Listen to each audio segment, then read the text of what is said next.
We're gonna be doing this is a horror dropper. I don't know, I just seen this on the marketplace Hello and just welcome now to and I my got newly it. renovated theatre, the Dropper of Horrors. We have many delights in store for you, including our revolutionary 3D technology. Watching films is a thing of the past. Falling through them at a deathly breakneck speed, however, Ooh, that is the future. Pick a film. All three acts are in the same hallway. Pick your act, then make your drop. Be careful, though. It's a long way down.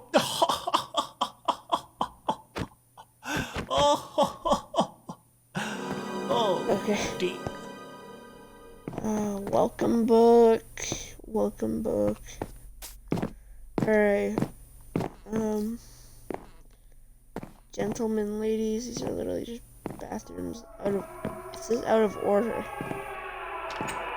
Now I know this is the girls, but it's out of order, so I'm really curious if there's actually any secrets in here. Any secrets? No. Secrets? No. Secrets? Nope.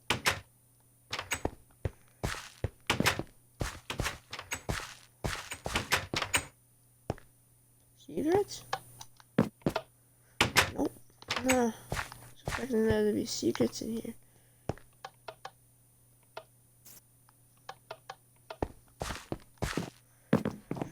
Okay, well, cool. Just kinda looking around the lobby a little bit. Oh wow, this music though. Spoopy. Alright, let's go see what this one is. Hi. Do you want to play hide and seek? If you win, I'll give you a prize. I hide in the theater sometimes. They're awfully cozy. Am I here? Am I there? Come see. Come find me. Then we can play. Forever and ever. And ever.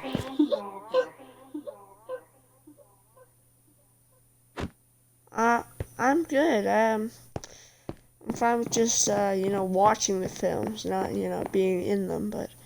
Alright, the first one we're gonna do is The Howling Forest. Little posters.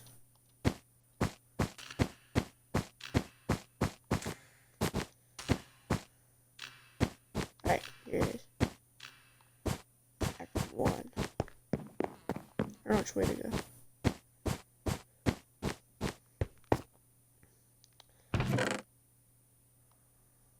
Storybook. Alright, this is the book. I'm not gonna read it, I'm just gonna watch the film. The Howling Forest. When little Timmy and Ben asked their parents if they could go camping, they said no. "There's wolves out there, it's too dangerous," his mother said. "We'll take a trip somewhere else next summer." But little Timmy and Ben didn't listen, and they didn't want to wait. That night they climbed down the dark steps to the cellar and packed their camping kit. Sleeping bags, lights, snacks, and most importantly, marshmallows. They snuck out into the forest, going deeper and deeper into the woods until they found their spot. In between trees, shielded from the wind, a level ground, and no parents. Timmy and Ben quickly built a fire and got out their roasting sticks. The marshmallows softly sizzled over the embers of their fire, and their laughter rang out through the trees. Their parents would never find out, they giggled. Oh, but they did. Only 2 days later, when they found a ruined campsite. Ooh. So we're on the set. Is this the dropper?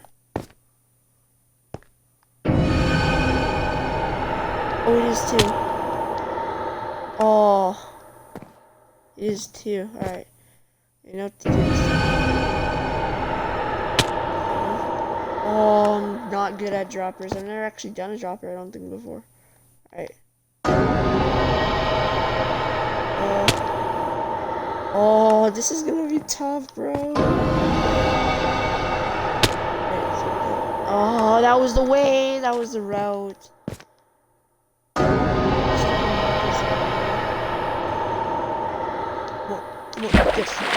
Yes! I did it!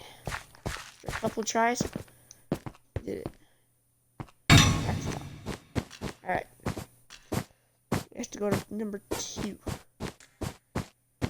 In Act 2. Let's do this. I don't know how long these are. I'm gonna put this one right here. Number 2. Alright. Timmy and Ben had gorged themselves on candy and chocolate. Their tummies were bloated, and all they could do was lie on their backs. "I think I ate too many marshmallows," Ben said. "Me too," Timmy said. Ben clutched his belly. "I think I need to take a tinkle," and he wandered off into the woods. The first 10 minutes Ben was gone, Timmy wasn't worried. But after 30 minutes passed, Timmy was trembling in his shoes. Where was Ben? Why hadn't he come back? "Ben?" he called out, but there was no answer. The wind whistled between the gaps of the trees, and everything seemed sinister. But little Timmy was brave. Maybe Ben had just fallen asleep. Timmy stood up, took his light, and tried to track Ben's footsteps from the camp. First, they led to a tree, but then there were more tracks. And they weren't just footprints. A large, wide press, like a sledge, had been dragged across the forest floor.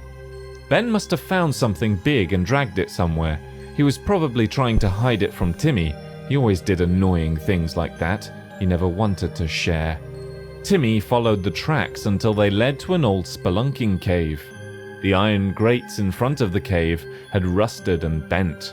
Loose cobwebs hung on the bars, fluttering gently as cold air flowed out of the cave. Timmy hated spiders, but this is where Ben went, so that is where he must go. Besides, little Timmy had a light, and little Timmy was brave. Spoopy. Alright. Go around a little bit. There's literally just an out. Was this the dropper? Oh, this must be like a little secret place that you can drop into. Ow. Oh, you might. I think you can just cheat right here, but I'm not gonna cheat. Oh! Oh! Oh! It's tough. It's definitely tough.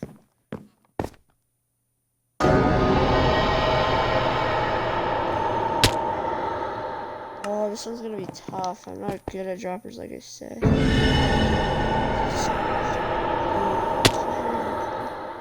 That was the one. That could have been it. Just this dumb marker in the middle of my screen.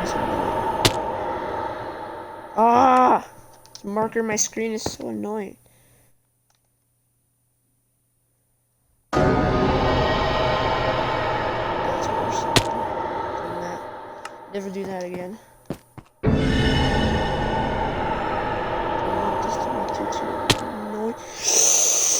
Oh, so close. You need a curve so hard. Yes! There it is.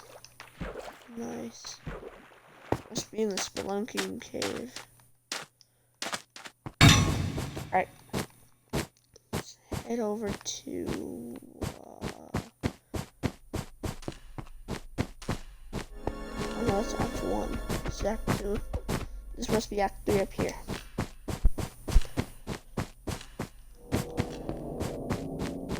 Act 3.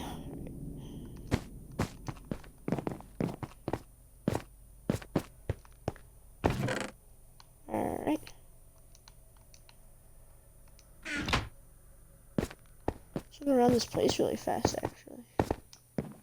Some mushrooms must be inside the cave, obviously. Inside the cave, spiders scuttled away from Timmy's light, crawling into small cracks. The larger ones stayed their ground, eyeing little Timmy as if to dare him to break their web. But he didn't. Timmy crept and squeezed past any gap that he could. Ben was down there somewhere. A bat squeaked and flew out of the cave as Timmy approached, and he yelled out in surprise. After he realized, Timmy laughed at his foolishness. It was just a bat, not scary at all. Just then, he heard soft footsteps approaching him from the other side of the cave. "Ben?" he called out, but no answer. "Ben, if that's you, stop it, it's not funny." The footsteps stopped. "Ben?" Little Timmy raised the light above his head, peering into the darkness, but he couldn't see anything. He walked further into the cave, every muscle tensing in his body, willing him to turn back. But little Timmy was brave. He wouldn't run from footsteps. Just then, Timmy saw a dark figure move in the shadows. "Ben?" he called out, but it wasn't Ben. The dark figure leapt at Timmy, and the last thing he saw was the dark yellow eyes and sharp white teeth of a shaggy grey wolf. So what you're trying to tell me is that Timmy and him are dead? That's just...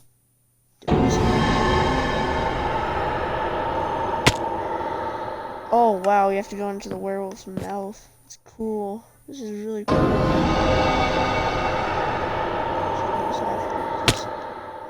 Oh, you have to curve a lot, so I'm gonna like look.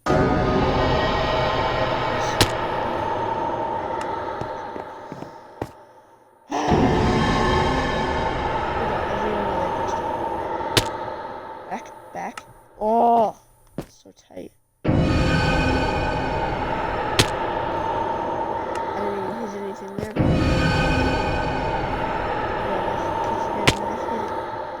Ah.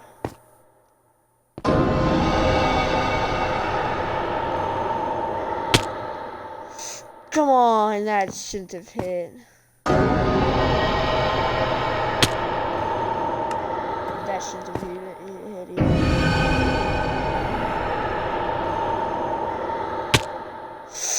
Come on! Oh, come on! I really like these designs as well. Really cool. It's really annoying though. That's really annoying, bro. No. Don't stop! I need to stop hitting that. Skip that completely, basically. God, that was too close. Too close. Storybook. Oh, it continues in here? Where do I go? Howling Forest Part 4. Where do I read it? 2 days of rain followed little Timmy and Ben's camping trip, clearing away their tracks, but their parents still searched for them. A whole search party scoured the forest, but it was only on the second day that they found Timmy and Ben's campsite. The tents were torn and shredded. The food they hadn't eaten scattered across the floor, soggy marshmallows and sandwiches left by a fire that had long since fizzled out.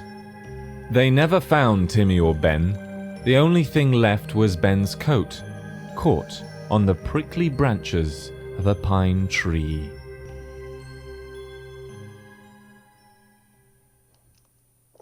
Oh, they're dead. Oh, they're literally dead. They're all dead. Actually, I'm gonna move these up here for the next story. Alright, well, that was cool. That was the first one. Was pretty cool. Not too scary, but if you think about it in real life, it was pretty scary. But yeah. Howling Forest completed. But yeah, I think it's safe to say that Timmy and Ben are dead. Most likely eaten by the werewolf.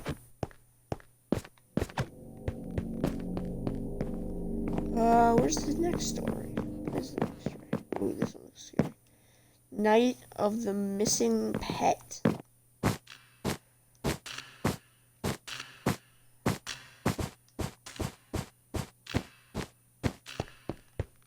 That's creepy. Sounds like something moving down the hallways. Oh no. No, no, no. I'm getting out of there. Screw that. Alright, let's do this first narration. It's pretty cool. First set. Sit down in my chair. Press the button. Night of the Missing Pet. Zombie loved his cat. He called her Emmy, and they went on all sorts of trips together. Okay, They went first running off, by the river, climbing over rocks. Night. First of all, who names their kid Zombie? Is my question. Night You know, of I'm the not Missing Pet. I'm not even. Zombie loved his cat. He called her Emmy, and they went on all sorts of trips together. They went running by the river, climbing over rocks, and lazing under trees. But the most fun was when they terrorized the local villagers of Wheatburn. Oh, Emmy would lure the Zombie, villagers so around Zombie. corners with her soft meow, where Zombie would be waiting to scare them. But now, those times were over. After their scare trips, Zombie would be tired, but Emmy was always still full of energy, so she would venture out into the wild on her own. Sometimes she wouldn't be back for days, but this time it was much longer. After a week, Zombie went out searching, and he found her by the riverside, bruised and broken. The villagers had taken their revenge on his cat, Emmy.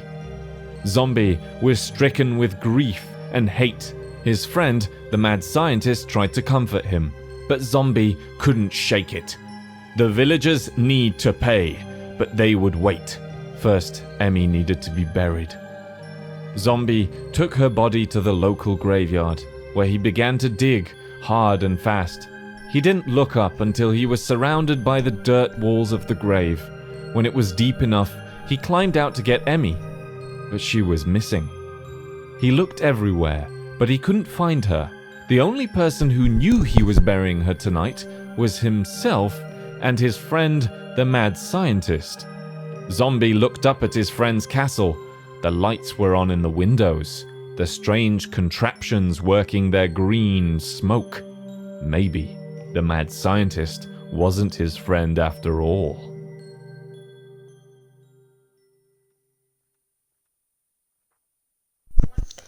Oh, so it was like that the whole time. Alright, I'm gonna go get to them. I'll try this drop. Alright.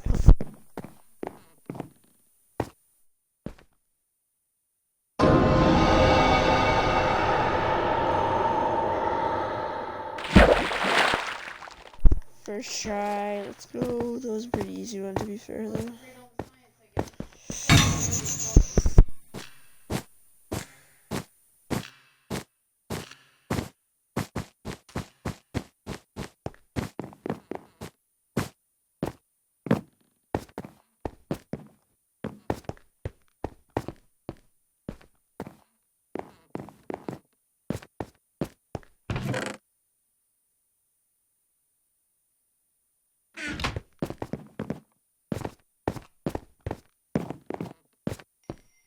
Zombie quickly ran up to the castle and burst through the door.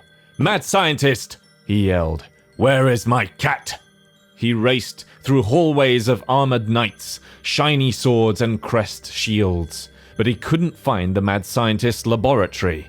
Zombie would get lost in this castle before he found Emmy, but it didn't matter. He had to do it. He had to avenge her. He burst through door after door, pushing over armor stands and decorations through the castle. Destruction and rubble followed in Zombie's wake. He would level this castle to the ground if it meant finding Emmy, but he didn't have to. He turned a corner and saw the telltale green hue of his old friend's experiments. A tall iron door with metal grates stood in his way.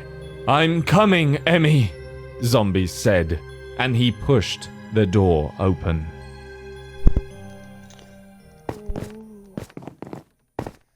That mad scientist is in for it, that's for sure.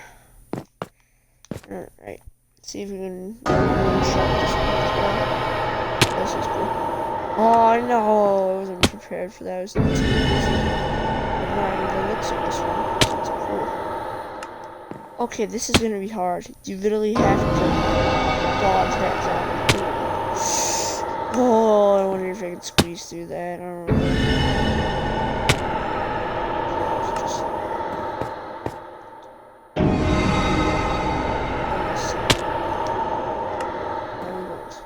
Oh, this you have to be cool.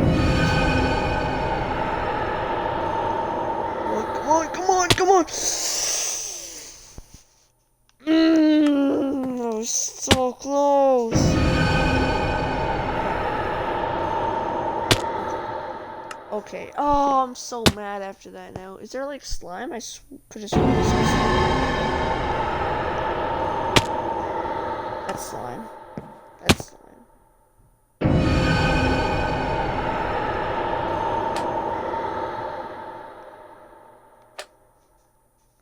Boing. Hey, if it's in the game, it's not cheating. It's in the game, it's not cheating. Oh god, I see a shot. Oh, that's popcorn ghost? Oh god. I'm gonna get into the theater now because that's creepy. Stop it. It's time to stop. Oh god.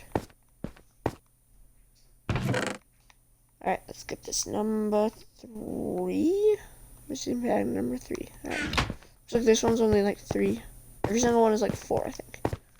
I forgot that has to begin the narration. The mad scientist's laboratory was just as difficult to navigate as the castle. Bottles and jars of strange green liquids sat on shelves and desks. Otherworldly tendrils poked out of walls, and mechanical spiders with human heads skittered across the floor. Zombie would destroy all of it if Emmy was harmed. Every last bottle and tube, every table and chair. Zombie would even tear down the stone walls. And the mad scientist himself? He would rip him apart like paper, shred him to pieces. First, those villagers killed his cat, and now his only friend stole her from him? No, Zombie would not stand for this. He ran through the laboratory, knocking things over as he went, the mechanical whirs of the mad scientist's machines droning in the distance. No doubt he was already performing experiments on Emmy, experiments that he was going to stop. The droning became louder. Zombie was getting closer. He heard a laughter coming from behind a door frame. He rushed to the door, and what he saw made his jaw drop. In the center of the room was Emmy, hooked up to a machine, alive and purring, a greenish tint to her fur. So it's like, I don't know. Franken-Kitty. Oh, there's Frankenstein right there. Get the slime. Yes. This map is so cool. I'm so triggered right now. I'm triggered. Trying to admire this map, and then you... I hit that slime. Okay, thank God it's giving me that option. Oof.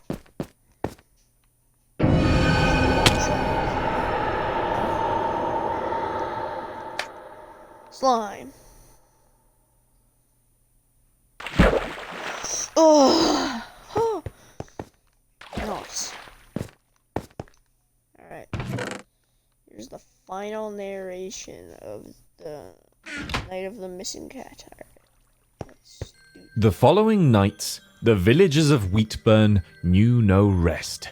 Emmy let out blood-curdling shrieks into the night, and Zombie chased down any villager trying to find the noise. Even when she went alone, Zombie wasn't worried. Emmy was invincible now. She was a zombie, just like him.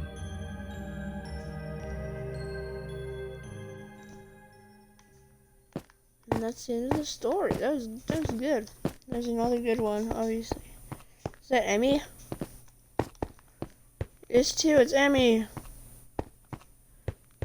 Don't know. Oh, she's attached to something.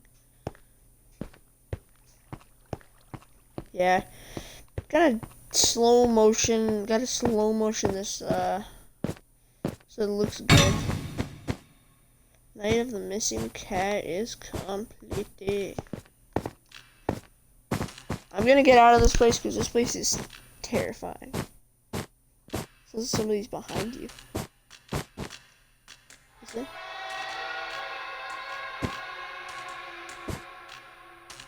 This is just with headphones. You have to, really.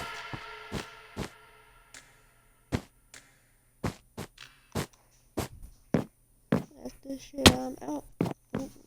Ow, I just broke my ankles. It's a werewolf one, and now this is the Wicked Pumpkin.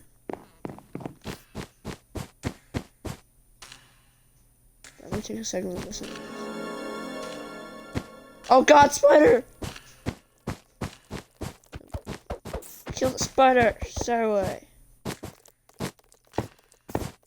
Oh god, that's creepy. Oh god, there's more than one. Nope. No, oh my god, they're in the theater as well. Get out of here, those spoilers.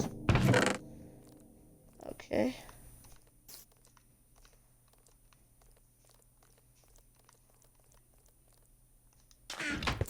Alright, let's do this. The Wicked Pumpkin. Shouts and screams chased the Witch of Westwick back to her hut in the forest.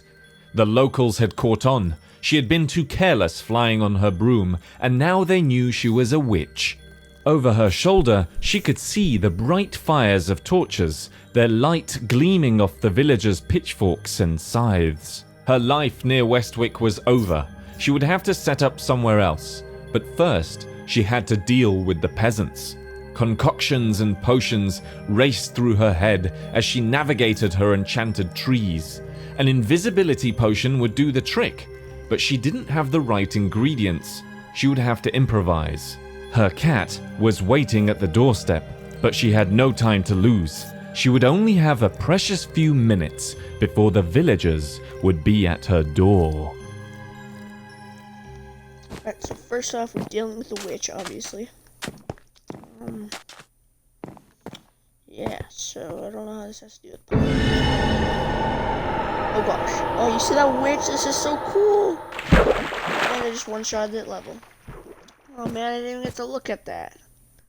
That was cool. Oh gosh. Everyone's waiting at her door. That's so sick. Now I'm inside her mouth. Now I think of it, these literally look so good for moldy teeth. Like, it's so good. It's creepy though. Oof.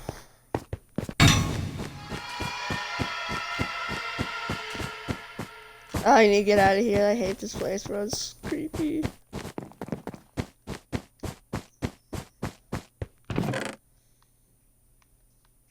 Alright, let's do number 2. Every second that passed, the shouts of the villagers grew louder. The witch raced around her hut, grabbing potions, roots and flowers and casting them into her cauldron. She didn't even know if what she was making would work. Her best hope was that it would grant her invisibility for just a short while, enough to be able to grab her most precious things and take off into the night. She grabbed the last of the ingredients and cast them into the cauldron.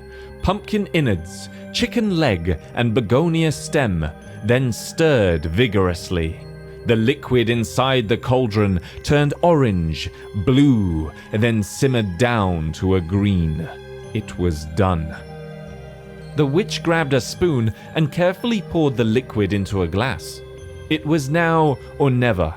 She downed the glass and gulped down every drop. It burned her throat and clogged it like she had swallowed ash. Her eyelids became heavy and droopy. Her body felt like it was made of metal. Something was wrong. She stumbled and knocked over the cauldron. Her mind turned to green and orange, as if the only thing that existed was fire and flower stems.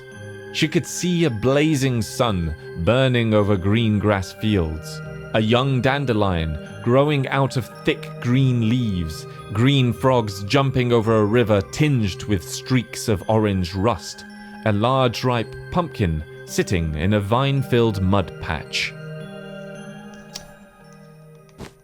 Alright, so she's clearly turning. She made some sort of potion, it would seem.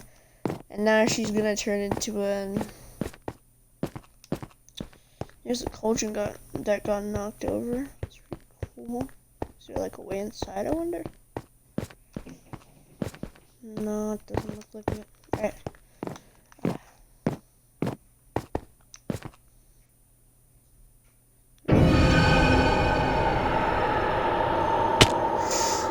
Oh, that is tough as well. Oh, that's good. I'll get out of this one. I don't even know what I just did, but I did it, so nice. Is that a frog?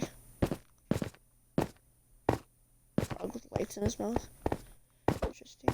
Pumpkin? Pretty cool. Dandelion. So this is what she can see. This is basically all she can see. What a lovely sight. Alright. Let's go back over here.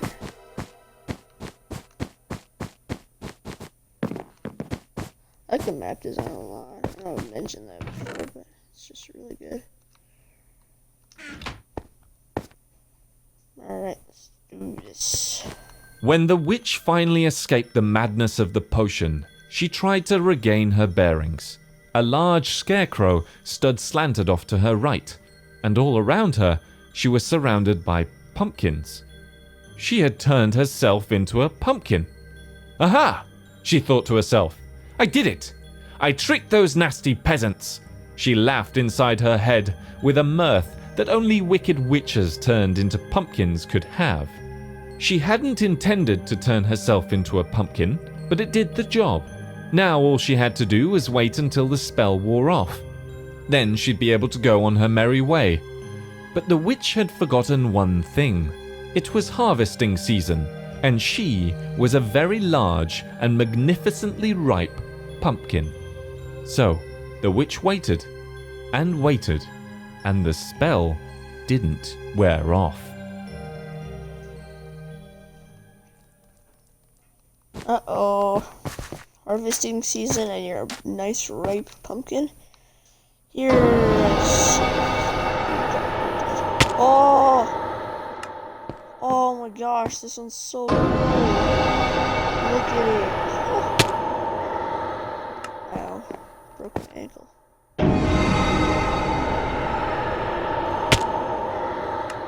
Gosh dang it. Can't do it. Okay, I'm definitely not doing it. Yeah, nah. There's no way I was doing it. Alright, so maybe I'll do the guy's mouth, so maybe I can go around him. I can do that. Yeah. Not this time, probably not. Oh, so close. Maybe I can try on the right side. Or I can just do it. Let's go. Here are all of the pumpkin pie. Okay.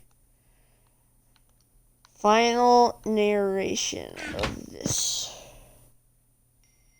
Now the Witch of Westwick had finally disappeared, there was nothing on the mind of the farmers except their beautiful pumpkins. The pumpkin farmers of Westwick had a brilliant harvest that year. They had so many pumpkins that they were able to have pumpkin pie every night. The very first pumpkin they cut was such a beauty, they made a pie out of it for all the workers, sat around the table, scraping off every last morsel from their plates. Every farmer agreed that there was something unnaturally good about the harvest that year.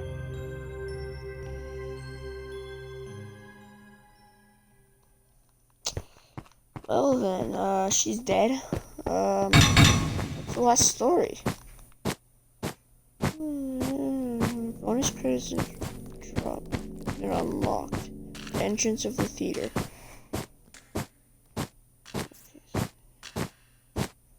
Alright, hold on.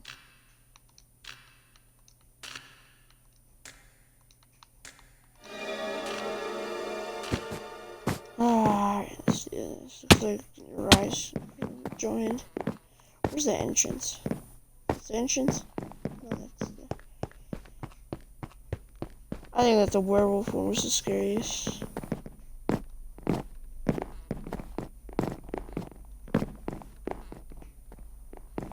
Credits tunnel? Look, screw! Maybe. That was really weird.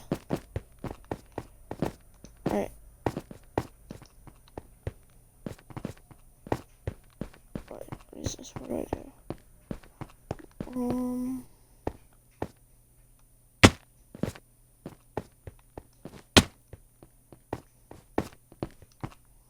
I'm supposed to go inside there.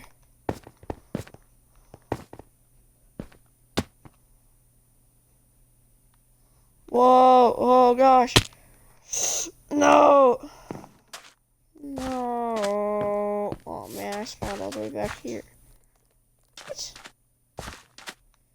Oh crap! I have to go all the way back. So I can't fail that. Well, this is gonna be annoying. I want to do this really bad. I get out of here, little creepy crawlies.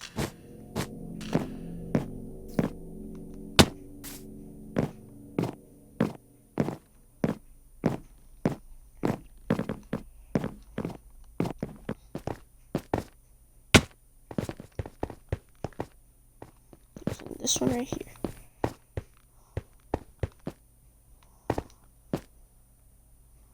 Let's do this. Big thank you to all these people.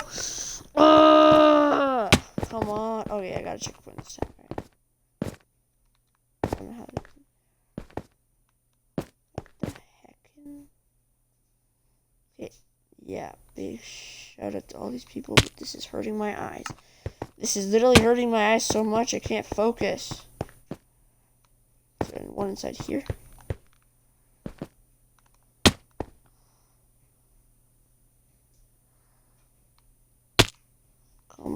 Come on, I just want to do this, but it's hurting my eyes.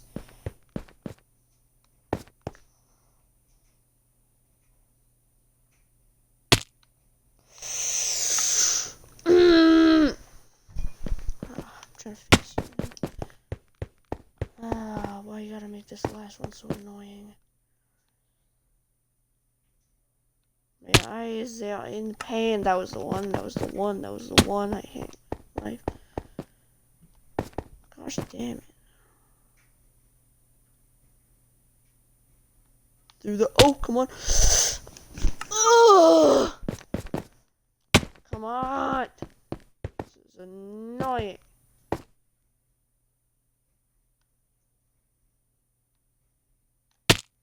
This is...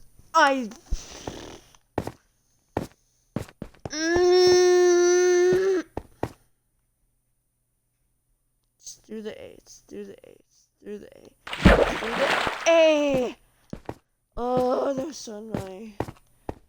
So, yeah. Thank you to all those creators. Back to the theater. Alright, well, yeah, that was the theater. I hope you guys liked this video. If you did, press the like button, and while you're down there,